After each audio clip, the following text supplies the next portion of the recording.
अगर आप भी चाहते हैं कि आरसीएम म्यूजिक के वीडियो सबसे पहले आप तक पहुंचे, तो लाल बटन को दबा के चैनल को सब्सक्राइब जरूर करें और साथ में बेल आइकन को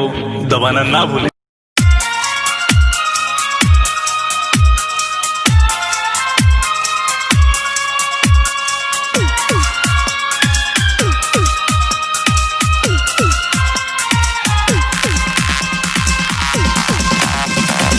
पहले दे आके बाद में ये तू भाग ये तू भाग ये तू भाग पहले दे आके बाद में ये तू भाग ये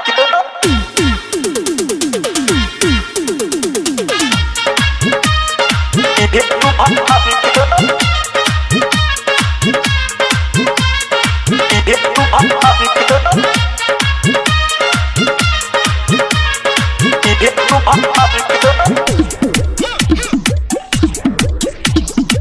ये तू भाग पहले दे यार के बाद में दिहे तू भतारी के ये तू भतारी के ये तू भतारी के पहले दे यार के बाद में दिहे तू भतारी के जदी करबी तू माना पागल हो दी दीवाना जदी करबी तू माना पागल हो दी दीवाना तू तो करेली न खरा झूठा हूँ बेकारी के पहले दे यार के बाद में दिहे तू भतारी के ये तू भतारी के ये तू भतारी के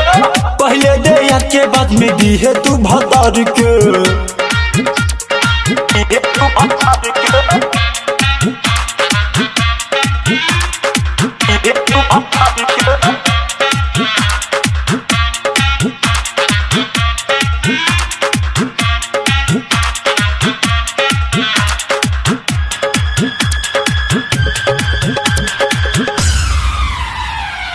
पहले दे आके बाद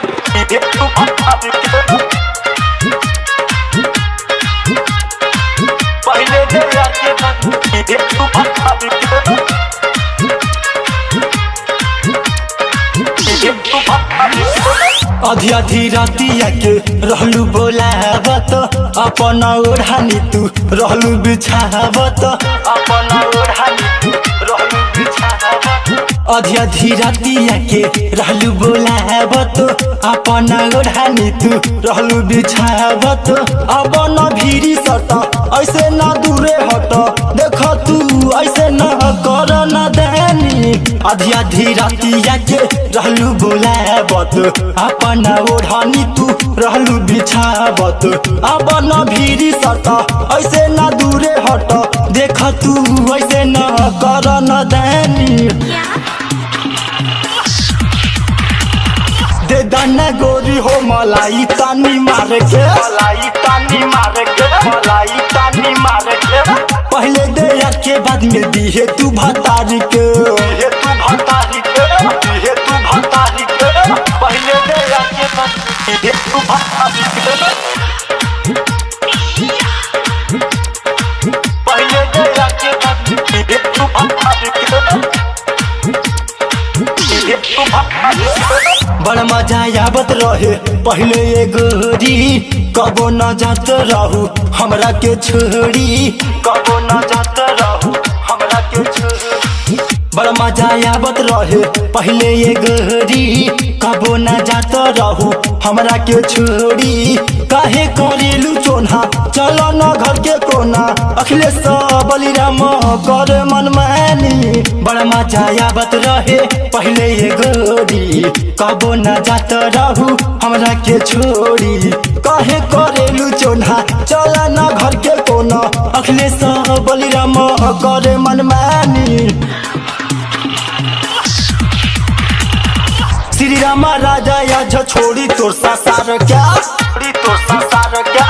री तो संसार क्या पहले दे यार के बाद में दिहे तू भतार क्या ये तू भतार के ये तू भतार के पहले दे यार के बाद में दिहे तू भतार के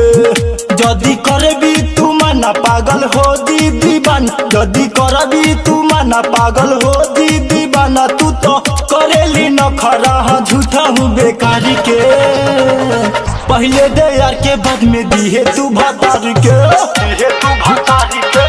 ये तू भतारी के बाद में दी है तू भदर के।